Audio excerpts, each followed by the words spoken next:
fellow people. Hello. That definitely sums up why we're all here today. And as a bulldog owner, I really appreciate the graphics. Welcome back, everyone. I'm Isabel Evans. I'm Harry and Tina's daughter. Yes. I'm delighted to be introducing this section of the program about the Sir Harry Evans Global Fellowship, because my dad cared so much about firing up the next generation of talent. Dad had an inexhaustible supply of his own books about the craft of editing, and he would press copies of these books like Jehovah's Witness pamphlets into the hands of any student or aspiring journalist who visited our home. A teacher at Columbia Journalism School once told me Dad had so many fans waiting to ask him questions after a lecture that they pursued him out the door as if he were Harry Styles. Dad was never patronizing to younger journalists. He expected someone early career to dive in feet first, so much so that he treated interns as if they were accomplished members of the Sunday Times Insight team. I did tell Dad once it was a bit of a stretch to ask his new nervous 22-year-old intern on his first day to get the head of the World Bank on the phone. As his daughter, I never had to go to journalism school. I received a crash course at the local diner, watching him read the newspapers at breakfast every day. He'd bellow awful upon spying a badly written headline, his eyebrows ascendant. And he would obsess on how journalists should keep telling the stories of American gun violence. I remember him sketching out a front page that showed close-ups of the faces, not of victims, but of the gun manufacturers behind assault weapons, with the headline, "Blood on Their Hands." I am still waiting to see that front page. How thrilled he would have been about this fellowship in his name, with Reuters and his alma mater, Durham, which gives others the chance to connect with a whole new generation. So now I'll turn it over to the Vice Chancellor of Durham, Karen O'Brien, who will tell you more.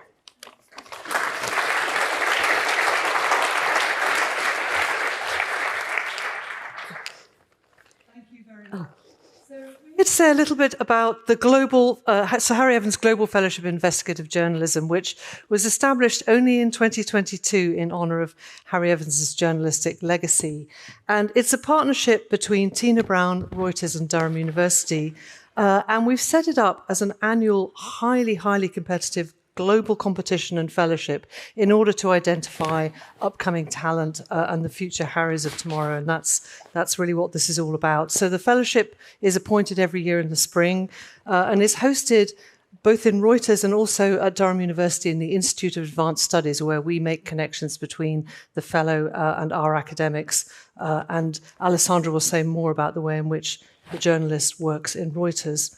We don't actually have a journalism school at Durham, but we do have a very long and distinguished history of producing journalists after Harry, including Jeremy Vine, George Alagaya, and John Riley, who's actually here with us today. And so part of our aspiration is to create a network of fellows who, over the years, with this secure fellowship, will support each other, share experiences, and help us to do this better and better as the years go on. It is a fellowship here for the long term. We have so far received $7 million in pledges, including a $2 million endowment from Reuters. So it's on a very secure footing. And I do want to give very special thanks to our founding benefactors, the Woodbridge Company, Thomson Reuters, Sir Harrod and Lady Stringer, Holly Patterson, and the many other donors who have made this possible. I'm now going to invite Alessandra Galloni, the editor-in-chief of Reuters, to say more about how this works with Reuters, and then very much looking forward to hearing what our fellow Waylon Cunningham has to say.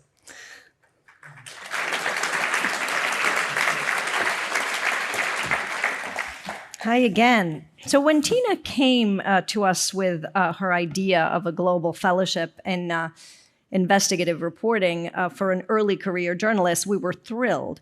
This was our chance to populate the world with the Harrys and Harriets of the future. So our inaugural fellow of the Sir Harry Evans Fellowship, Waylon Cunningham, is here, and I'm really thrilled to introduce him. You'll hear from him in just a moment. You know, from the get-go, we on the judging panel were so impressed with Waylon's drive and his style.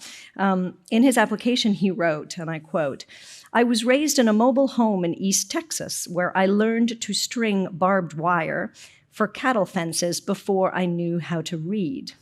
And Waylon's application also included one of the strongest reference letters of any candidate. One of the people who recommended him said, "His integrity is sterling. He bullets-proofs his stories with rigor. He writes elegantly and clearly, and he is an easy edit. In fact, he loves the editing process." Now that Waylon is in our newsroom, I can attest to all of this. For his first investigation, since he was just starting out, we thought we would give him a small fish, Elon Musk. And he delivered.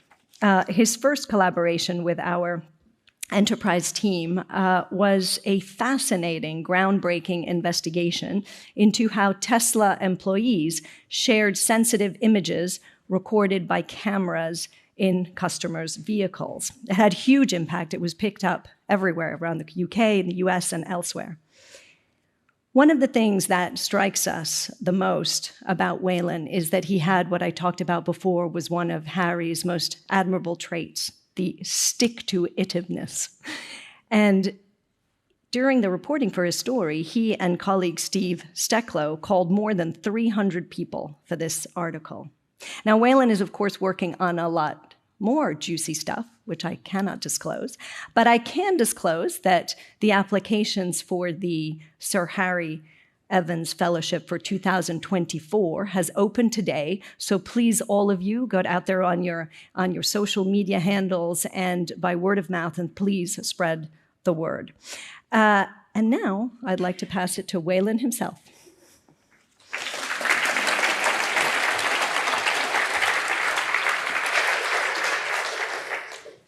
Thanks, Alessandra. In 1956, Harry Evans won a Harkness Fellowship to the United States, and it was there where he learned from some of the best in American journalism, but it was also there that he was shocked by what he saw in the rural American South. No other region of the country, I think it's safe to say he thought, needed investigative journalism more. I happen to think so too, and I'd like to tell you a little story why. See, about 60 years after Harry Evans visited America, I was a high school student in rural East Texas when a man died in the local county jail. We'll call him Mr. Bussey, and he was the father of my brother's friend. Now, the jail had told the family that Mr. Bussey had died after falling out of the bunk, but the family did not believe this story. See, the jail was run by the sheriff, and the sheriff was a man who had once been under investigation for using illegal convict labor on his ranch. And when he found out he was under investigation, doused the investigator's car in gasoline and set it on fire and said plainly what he had done in public. A local judge made sure there was no accountability. This was typical East Texas justice. So it wasn't long after Mr. Bussey's death that my high school government teacher told our class that we students had a chance to see democracy in action, that a longtime sheriff was stepping down, and there was going to be a candidate for him that night, which would help determine who the new Republican nominee for sheriff was going to be, and so in effect determining who the next sheriff was. Now, the old sheriff was going to be at this event. So I thought to myself, this would be the perfect opportunity to ask publicly what had happened to Mr. Bussey and why so many people died mysteriously at the jail. But I never got the chance, because when I went to the candidates forum that night, I was stopped at the door and I was told it was invitation only, and I was not invited.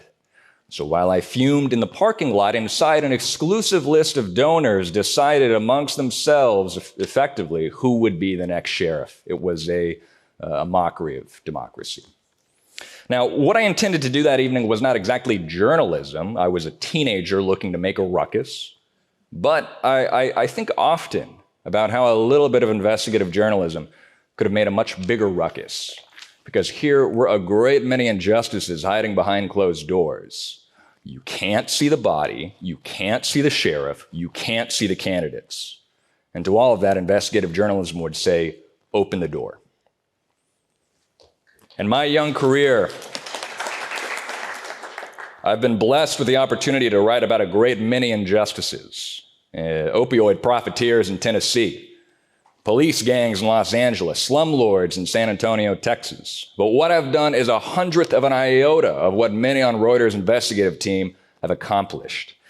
And it's thanks to being the Harry Evans fellow there in their newsroom that I've learned a great many things, that when we insist on only publishing what multiple independent sources can corroborate, it does not water down the story, it makes it stronger.